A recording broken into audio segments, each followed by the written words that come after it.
Thursday morning edition of Pucks Across Borders on Sports Addict Live, X, and on YouTube, brought to you by the one, the only First Round Collectibles.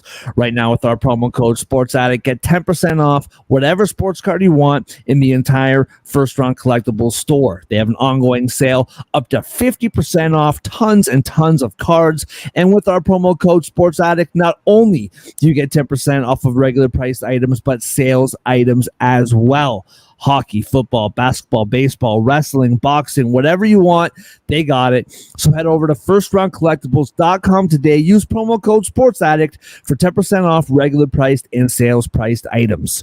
That's the number one, STRoundcollectibles.com. First Round Collectibles, sports cards for sports fans. Yeah.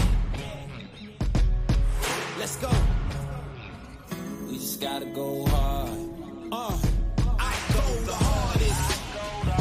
I bring the pain. Not what you used to. It's all part of the game.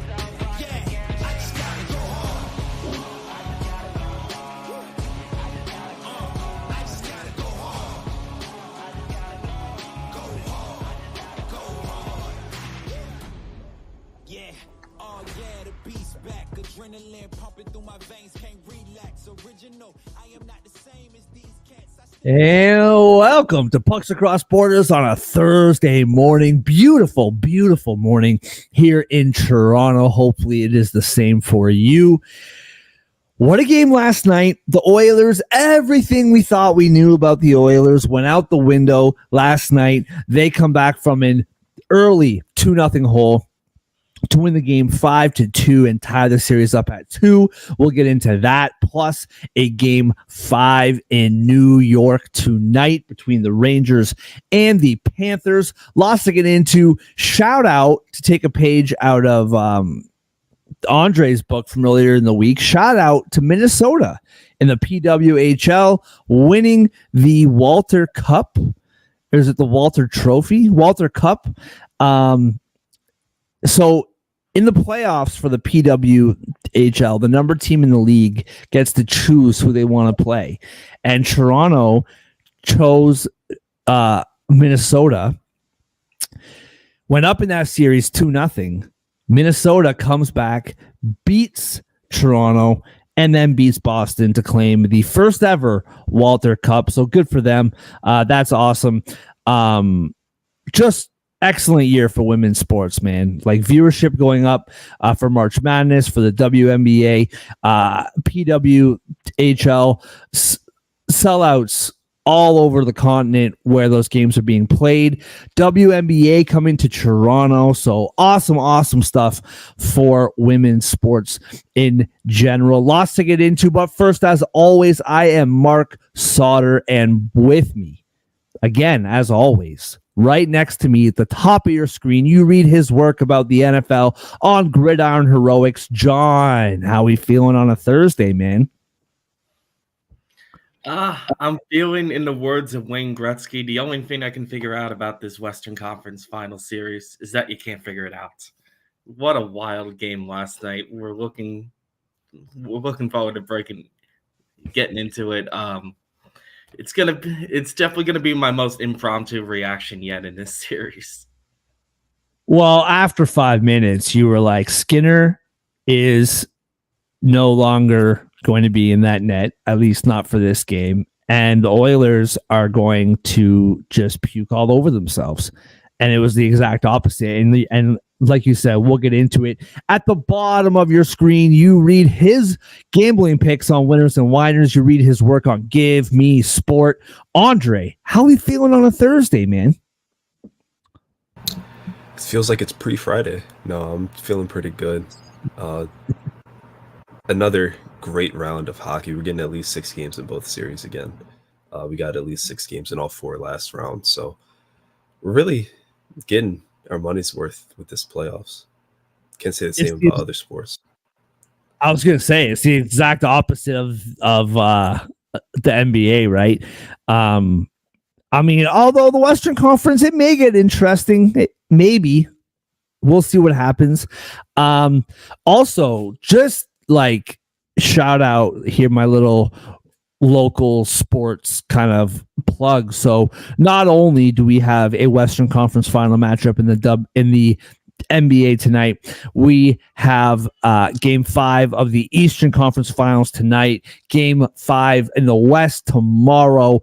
Also, the RBC Canadian Open, our national open for Canada for the PGA, that is this weekend. So Ontario is absolutely buzzing right now. The London Knights will be competing for the Memorial Cup on the weekend. Lots of great stuff in Canadian sports right now, specifically in Ontario, but obviously in Edmonton. And to segue, let's just dive right into it. So the Edmonton Oilers beat the Dallas Stars last night 5-2. I'm really glad they won, guys, because I had this crazy 12-leg parlay yesterday. It was gorgeous. And I have a personal gambling rule that I have shared with you guys, and that is I never bet on the San Diego Padres.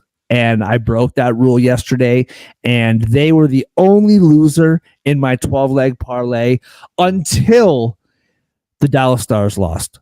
And so I was really thankful that they lost, because if my only loser was the San Diego Padres, I don't know if I could live with myself.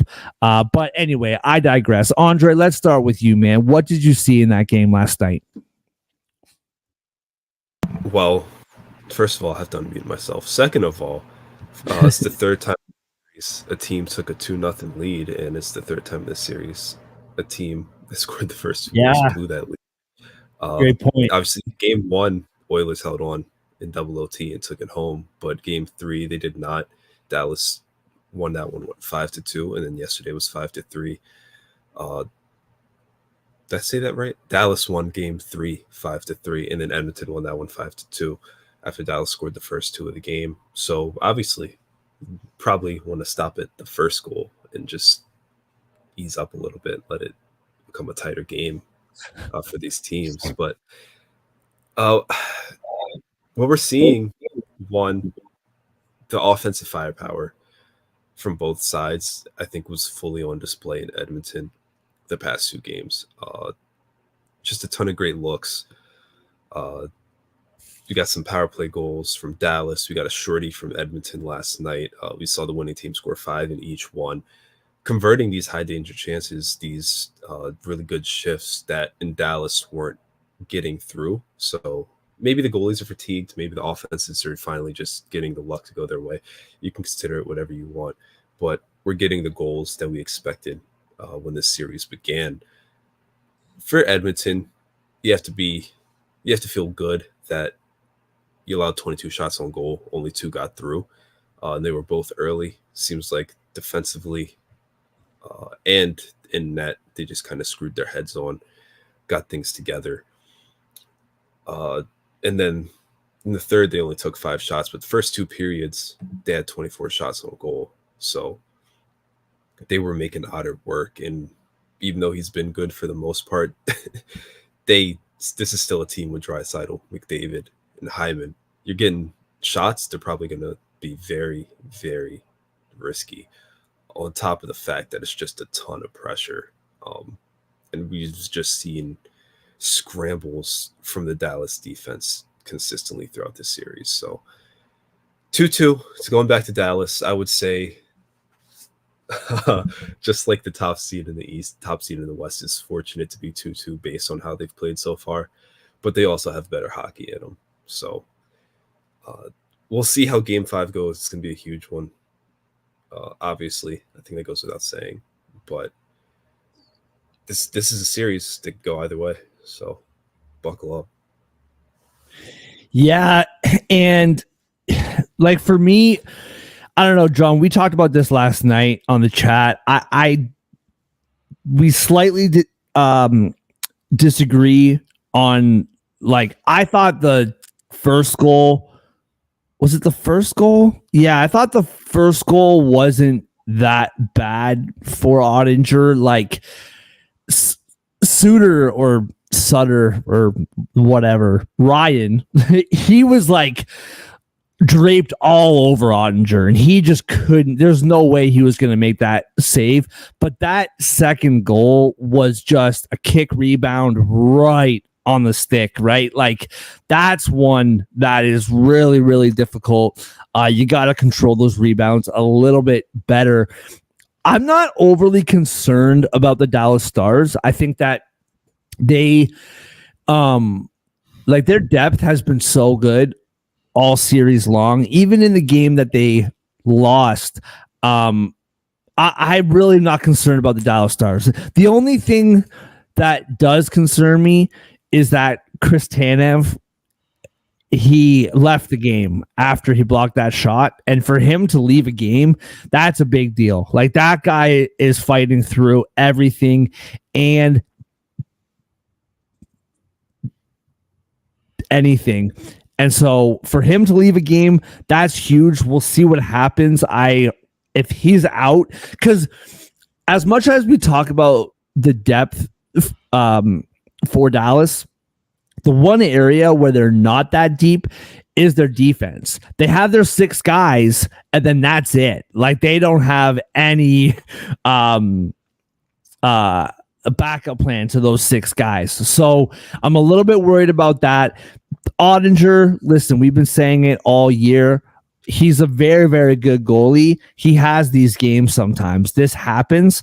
And so I'm not too concerned. They're at home tomorrow night. I expect them to bounce back. Now, for the Oilers side of things, like we said off the top, everything that we were concerned about with the Oilers, they fixed yesterday.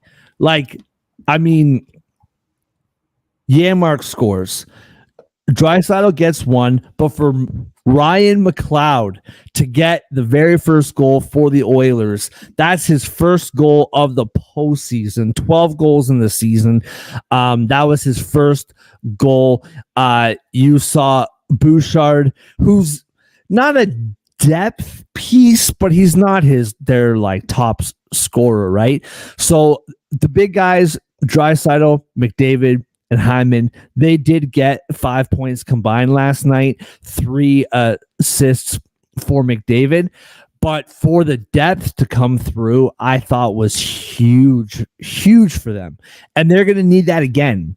Like, this just can't be the big boy show to, win 2 more games. Like, this has to be the depth coming through. This has to be that. And that's the thing I'm still a little bit worried about with the Oilers is this has to be the beginning of something. This can't just be a one and done depth game. Like, this has to be how they play moving forward. I also want to mention 2 quick points. Number 1, Darnell Nurse, that guy is getting torched in Edmonton right now. Not right now.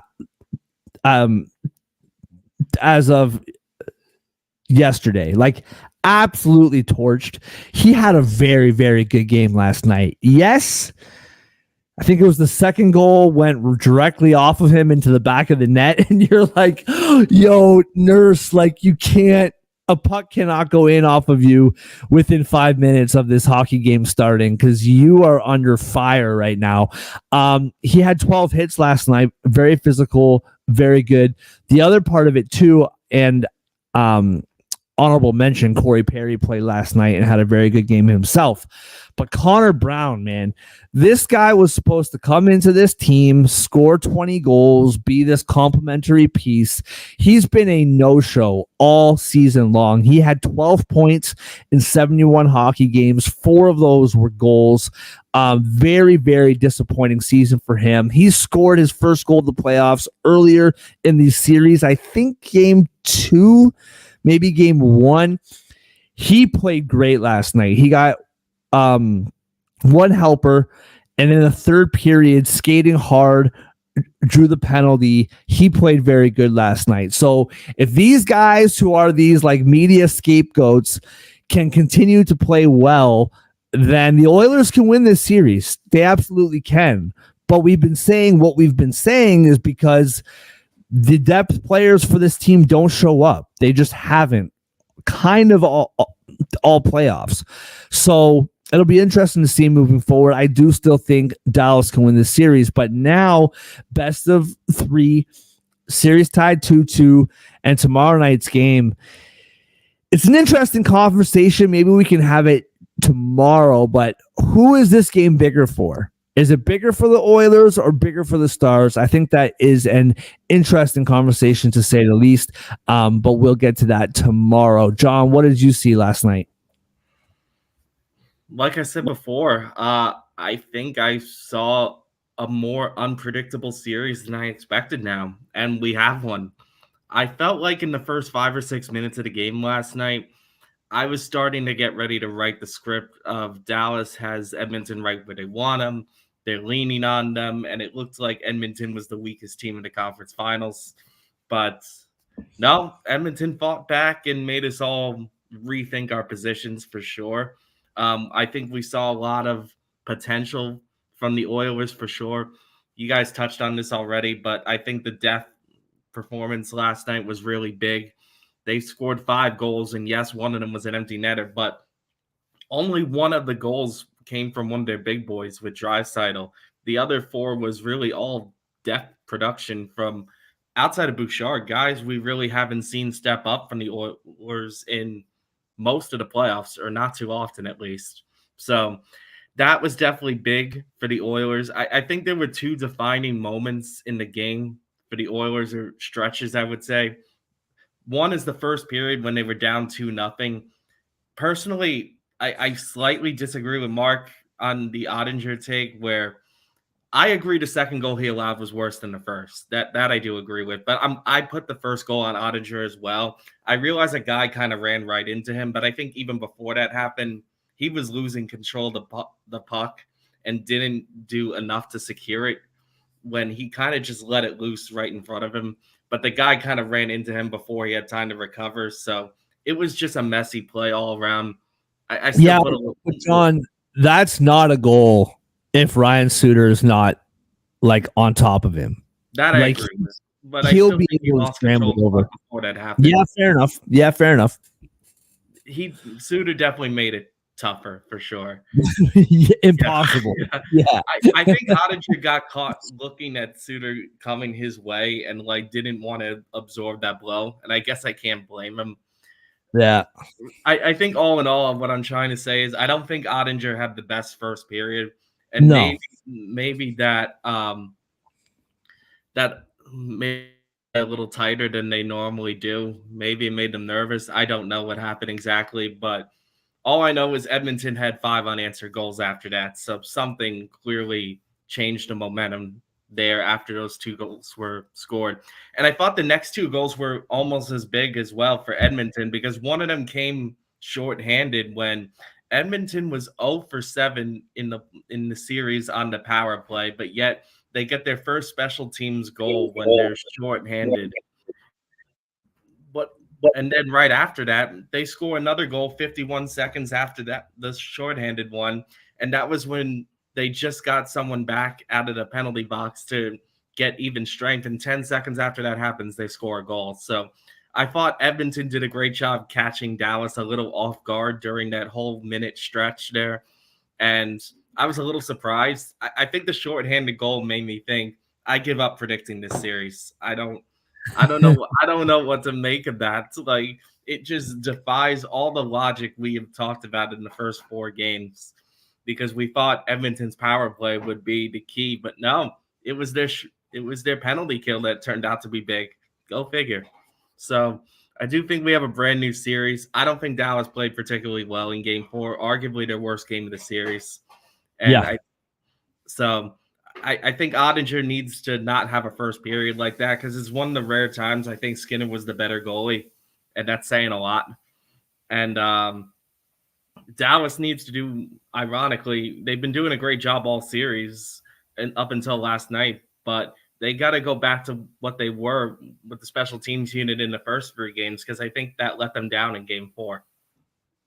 Well, and on the Stuart Skinner point, I thought that right after it was made 2-0 by Dallas, he made a terrific stop on Tyler Seguin. That if that goal goes in the net, this game has a much different complexion, right? Like that. So yes, he shut it down, saved 20 shots overall. But I thought that save was maybe the biggest one, because if he lets that goal in, all bets are off what would have happened last night. But for him to keep his team in the game, by the end of the period, the game was tied. It's not like the comeback was this long, drawn out thing. Like that game was tied in a hurry. So good for Skinner. Big game for him. And it's just so funny how quickly the tide changes with sports, right? Like, Yeah. through 3 games and 5 minutes, the sky is falling, and 55 minutes later, the series is redeemed and potentially a coin flip. I still think Dallas is the better team. I still think they find a way to win this series, but I think you can go both ways. Like, if the Oilers win tomorrow night, game 6 at home on Sunday, if Dallas wins tomorrow night, then they're on the road. There's no pressure in front of their fans. Like, it's going to be really interesting to see what happens tomorrow night. All right, let's move on. Big game 5 tonight. The New York Rangers home against the Florida Panthers. And yes, they are home, which means they are underdogs, because why wouldn't they be? Plus 105 are the Rangers on the road. Minus 125 are the Panthers at home. Over, or on the road rather, over is 5.5 at plus 110. The under is minus 130. Minus 1.5 for the Panthers is plus 215. Plus 1.5 for the Rangers is minus 265. Andre, let's start with you, man. As always, your guys, game 5, series tied 2-2. What do you see in this game tonight? The Rangers need to actually win a game and not, score the last goal in overtime and celebrate and hug each other and blah, blah, blah, blah, blah. No, they need to actually go out and play a good 60 minutes and win a freaking hockey game. That's what I see. Obviously, this guy's not falling because it is a 2-2 series. And yes, you have the best goalie in the world. You probably shouldn't abuse that, though. You shouldn't just hope, pray, and rely on Igor being at his best 24/7 to keep you in these games. That should be the luxury that takes you from really good to championship, not from, it shouldn't be the reason that you're at this spot. So top to bottom, I want to see better skating. We're back at home. It's a pivotal game.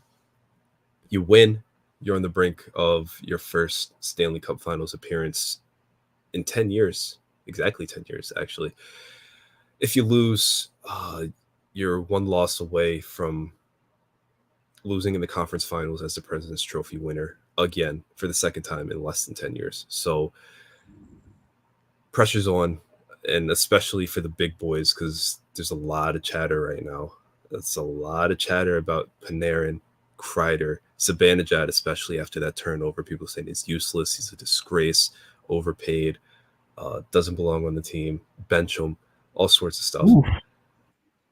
Harsh and probably not fair, especially since he's going up against Barkov. Sometimes you're just not the better player in your matchup, but you can shut them all up with 1 or 2 good games, especially tonight. You win tonight, you guarantee 1 more in the Garden at the very least. And you can't ask for more than that, because it's either going to be a game 7 or it's going to be game 1 of the Stanley Cup Finals. So win a hockey game. That's what I see from the Rangers. Adam Fox is starting to look like himself again. Alexi Lafreniere and Vincent Trocheck have been fantastic. Our third line has been pretty good. Our fourth line is coming in. They're doing their job. It's the top line in this Panarin that needs to step up. And if they do, no reason the Rangers shouldn't win this game. They can beat Bob.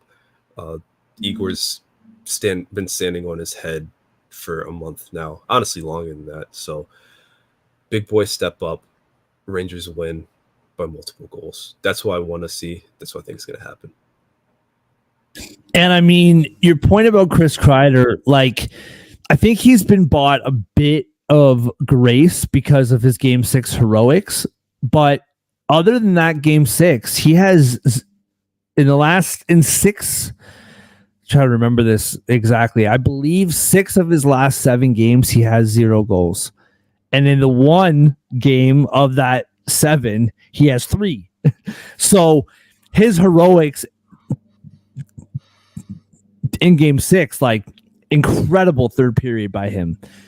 That is by far been the highlight of his game in the last 7 games. And that's just a fact. That's just the way it is. You're absolutely right with Panarin. I do think that, especially the deeper you go, it's the conference finals. Like, your depth does have to shine brighter than they have had to all year long. But I'm right there with you, man. Like, Igor is a terrific goalie. He'll give them a chance. I think that they can still win this series if their big guys don't contribute.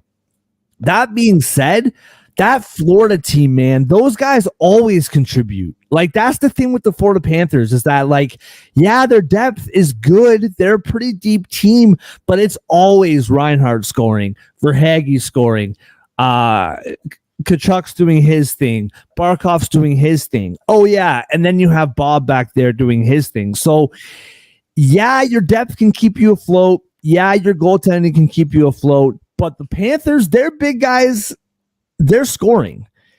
So how much can the Rangers depth really keep up, right? Like, yeah, they can do it, but they got to contribute here at some point. I would say too, and listen, I picked the Rangers to win this series. I think the Rangers can be the better team. They haven't been so far. I think they can be, and I think the Rangers can win the Stanley Cup. That being said, I think tonight is a must-win game for the Rangers. I think it's more must-win for the Rangers than it is for the Panthers. I think going back to Florida, down 3-2, I think that's trouble. So for me, for the Rangers, you're at home, game 5. Like you said, Andre, you got to go win a hockey game. Like, yeah, the series isn't over, but I don't know. I calling it a must-win feels kind of dramatic, but I feel that way, man. Wow, I'm forgetting how to speak words. I trust the Panthers more down 3-2 than I do the Rangers down 3-2. I think the Rangers need to win this hockey game.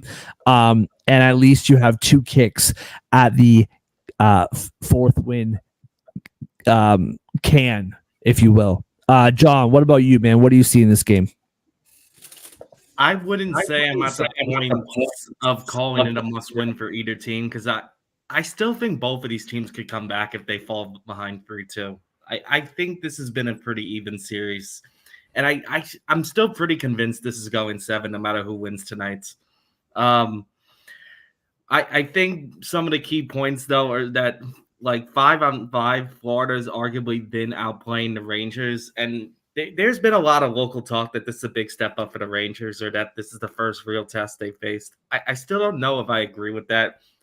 I just think they faced an inferior goalie when they played Carolina, because 5-on-5, Carolina gave them everything they had.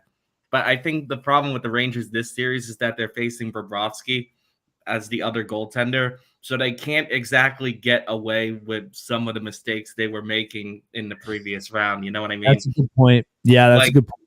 Like, I personally don't think 23 mid-shot opportunities in a game is going to do it against a guy like Bobrovsky. And if you're putting up that little production and that far behind in shots on goal, you better have some quality opportunities, kind of similar to what Vancouver tried to do in the second round.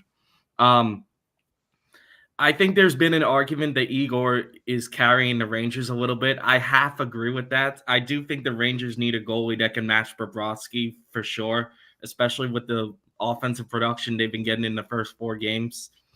But I wouldn't say this is all him. I still think the Rangers have a deep enough team to beat the Panthers. I truly believe that. But there's certain guys that need to step up. And I think one guy I'm going to point my finger at is Chris Kreider. And when we were absent from the show for game 4, I picked Kreider to get a point. And my main argument for that was that he hasn't been on the board in the entire series. And unfortunately, he's still not on the board for the Rangers. And I'll echo the point Mark made about his game 6 heroics. and this is something New York Sports Talk has been discussing as well. I agree with the idea that Kreider has been getting a pass for his production in this series because of his outstanding heroics in the Carolina series. And I do think that buys him a little grace and time. But the real problem is, like, if they go on to lose this series against the Panthers, it's going to be forgotten about. And people will go on, well, Rangers fans will probably be really harsh on Kreider right all over again. Because I said at the end of Game 6, if they go on to win the Stanley Cup after that performance, Kreider's number might hang in the rafters. But I'm not sure I feel that way if they get knocked out the very next round. So I'm calling out Kreider in particular. He really needs to step up, in my opinion. And the Rangers, they need to play some tighter hockey again. Like, the Panthers kind of had their way with them in Game 4. And I think the positive I will say on the Rangers side of things, I don't mean to make this so Rangers centric, but I'm still of the belief the Rangers have a higher ceiling because I think they've gotten away with playing worse and still coming close to winning games. Whereas I'm not really sure the Panthers can do that if the Rangers catch them on a bad day or truly outplay them. So I think the key is we need to see a convincing win for the Rangers, plain and simple. Well, and I think the point that you made, and like, Andre, you've been watching this series a little bit from a different perspective, but I think the Panthers have played pretty close to their best hockey. Like, I don't think the Panthers have that much more to give. Like, they've been playing exceptionally well. So I think I said this to you guys pre-show, or did I say it live? I can't remember. But I think both the Stars and the Rangers have yet to play their best hockey, and the series is tied 2-2, where I think the Oilers and the Panthers don't have that much more to give. And I think that is a positive thing for the Rangers, being like, hey guys, like, the Panthers have been playing their best hockey and we're right here tied 2-2. We were up 2-1. So, like, let's go out and, like Andre said, let's go win a hockey game. So right there with you. Great points by everyone. All right. Moving on, let's wrap up the show with our best bets, brought to you by the one, the only First Round Collectibles. Right now, with our promo code Sports Addict, get 10% off every sports card in the entire First Round Collectibles store, including cards that are on sale. They have an ongoing sale up to 50% off tons and tons of cards. And with our promo code Sports Addict, not only do you get 10% off of regular priced items, but sales items as well. Go to firstroundcollectibles.com today. Use promo code SportsAddict for 10% off regular priced and sales priced items. That's the number one, STRoundcollectibles.com. First Round Collectibles, sports cards for sports fans. Andre, what's your best bet, bro? Yeah, I'm not going to change a single thing. Alexis Lafreniere to get over 2.5 shots on goal is still plus money. It's plus 100 now. He has 13 in 4 games in this series. He had 3 in game 1, 6 in game 3. He had 3 in game 4. He averaged more than 3 per game as well. So he's been shooting the puck a lot. He obviously has 3 goals in the past 2 games. With Panarin shooting less, Trocheck doing all the dirty work. He's getting a lot of great looks on that second line. He's the guy really ripping it and trying to finish those chances. So Alexis Lafreniere, 2.5 shots on goal, plus 100. Absolutely love it. John, what about you, bro? I think at the rate we're going, we're going to have almost the exact same parlay as game 4 because I'm doubling down on the take I had last game. Chris Kreider, after that whole rant, I feel like I got to call his number again. Like, I just feel like he's too good of a player to get shut out the entire series against the Panthers. Maybe I called it a game too early last time, but I feel like I got to try this at least one more time. I think he's going to get a point at some point in the series. I'm hoping I timed it right this time. So that's going to be my best bet. Chris Kreider gets a point tonight. Love it, bro. So it is kind of the same. I'm going to steal one of your bets from, was it I don't know, a couple games ago. I'm taking Sam Reinhart for a goal, boys. Whether the Panthers win or lose, he's scoring. He just always scores. That's all he does. Sam Reinhart is plus 135. I would say out of any team left in the Stanley Cup playoffs, their big boys contribute the most. Like Dallas has the perfect blend of like veterans and young stars.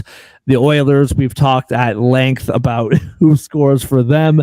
And the Rangers, I find just an unpredictable, like I have no idea who's scoring for that team, but I know that Sam Reinhart is going to score a goal for the Florida Panthers. Plus 135, Sam Reinhart.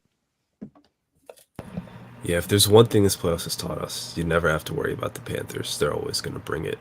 And he has the best odds of any goal scorer tonight. Sam Reinhart plus 135 anytime goal scorer. That's Mark's best bet. John's best bet. Chris Kreider to pick up 1 point at least. Minus 135. My best bet, Alexi Lafreniere over 2.5 shots on goal at plus 100. Parlay together, it's plus 625. Love it. That's the nice sweet spot. Not too high, not too low. That's a nice return right there. Absolutely love it. All right. Great show, gentlemen. To everybody who's watching, either watching live or throughout the day, we appreciate you. Like, subscribe on YouTube, that whole deal. Follow us on Twitter or X or whatever. Enjoy the games tonight. John and Andre, great job by you guys. Lots to break down tomorrow morning, plus another Game 5 tomorrow night. Like I said, enjoy the games. We will see you then.